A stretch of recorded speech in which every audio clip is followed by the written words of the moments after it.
அமெரிக்க வரலாற்றிலேயே போலீஸ்ல பதிவான முதல் அதிகாரப்பூர்வமான ஏலியன் கடத்தல் இதுதான். 1961ல பெட்டி பார்னி அப்படிங்கிற கணவன் மனைவி ராத்திரி கார்ல போயிட்டு இருந்தப்போ வானத்துல ஒரு பிரகாசமான வெளிச்சம் அவங்க காரை ஃபாலோ பண்ணிருக்கு. திடீர்னு அந்த வெளிச்சம் கார் முன்னாடி வந்து நின்னதும் அவங்க பயந்து மயங்கிட்டாங்க. முழிச்சு பார்த்தா அவங்க கார் பல கிலோமீட்டர் தள்ளி வேறொரு ரோட்ல நிக்குது.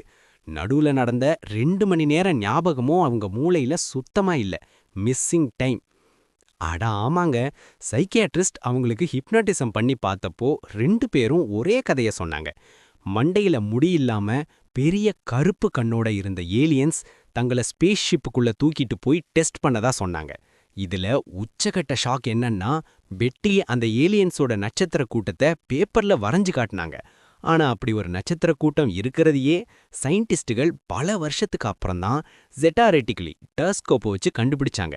இவங்களுக்கு எப்படி முன்கூட்டியே தெரிஞ்சது?